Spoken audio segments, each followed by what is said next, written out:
10h30, vous écoutez Radio Mont-Blanc et on continue ensemble cette émission spéciale en direct depuis Marna dans le cadre du défi robotique. Audrey, avec ton invité aujourd'hui. Oui, l'un de nos partenaires, puisqu'on le disait, un événement tel que celui-ci ne peut pas se faire tout seul. On a énormément de partenaires qui nous font confiance.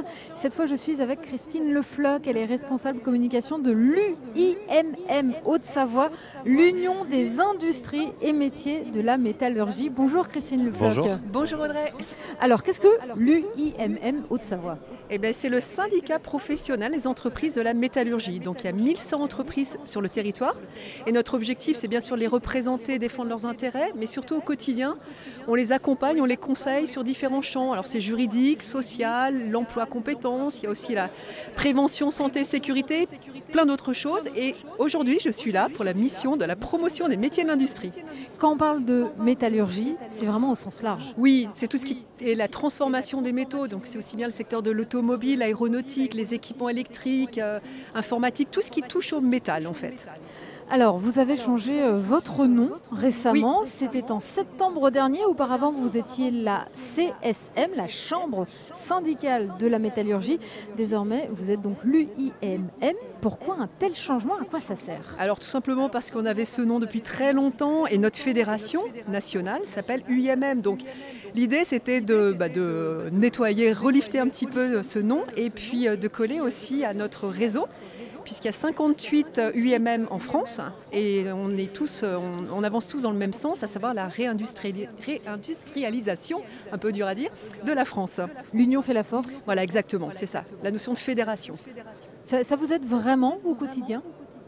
D'avoir justement ces contacts quotidiens avec tous les autres UIMM oui, de France. Parce qu'il y a beaucoup de chantiers comme la RSE, la transition énergétique, comme tous les domaines, tous les sujets liés à l'emploi aux compétences, on travaille tous ensemble et effectivement ça fait la force du réseau.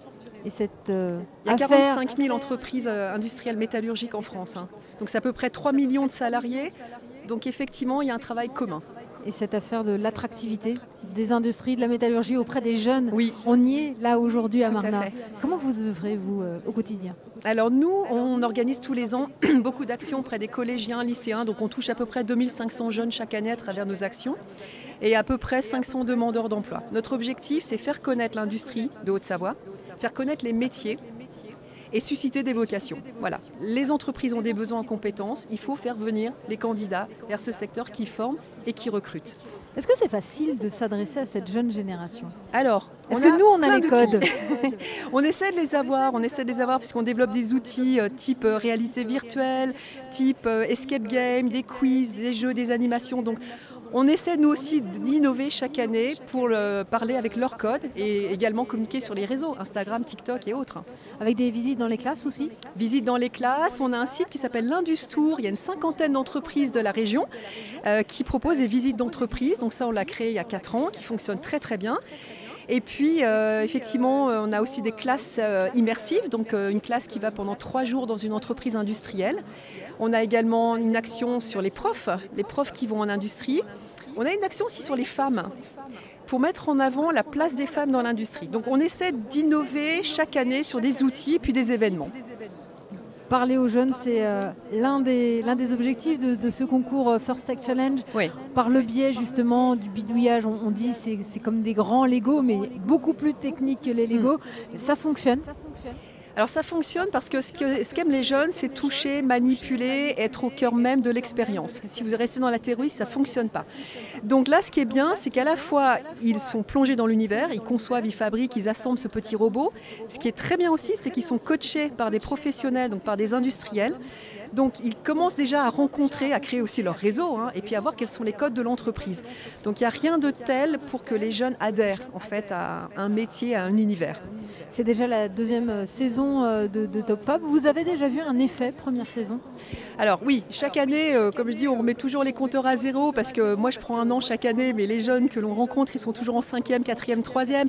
Mais c'est pas grave, chaque année, tous les partenaires et l'UIMM, la première, toutes les actions que l'on fait, à un moment, on enfonce le clou et petit à petit, je pense que ça rentre dans l'esprit collectif et puis également l'esprit des parents et des enseignants.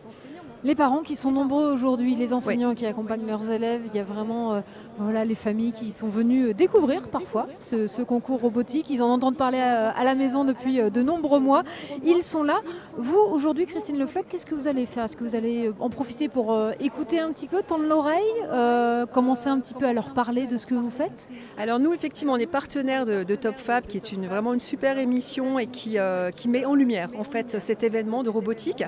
Nous, on est venus aussi pour parler des métiers, aux parents, aux jeunes aussi, et puis on est avec notre pôle formation Haute-Savoie, donc qui regroupe les centres de formation CFAI, Tetra et T2I, donc on a des formation en alternance du bac pro au diplôme d'ingénieur. Parce que quand on parle métier, il est important aussi de parler des formations qui vont avec. Donc voilà, on est venu mettre tout ça en avant pour proposer à ces jeunes de continuer l'expérience et puis de se former dans l'industrie. Est-ce que vous avez une petite équipe préférée? Vous n'avez pas le droit de le dire? Non, pas le droit de le dire. On les soutient tous.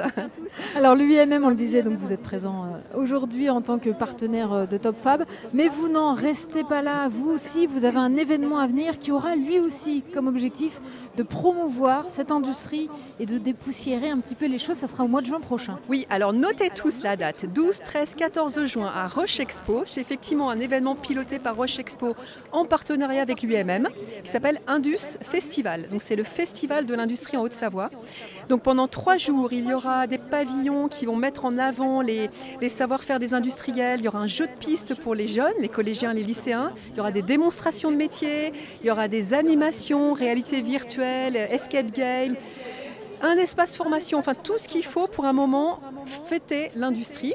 Et puis ce qu'il faut dire aussi, c'est que cet événement n'est pas que grand public, puisqu'il y aura des industriels et il y aura également des rendez-vous B2B, donc des événements pour favoriser le réseautage aussi entre les industriels. L'Indus Festival, prenez vos agendas, ça sera en juin prochain à Roche Expo. On aura bien sûr l'occasion d'y revenir. Merci beaucoup Christine Le Floch.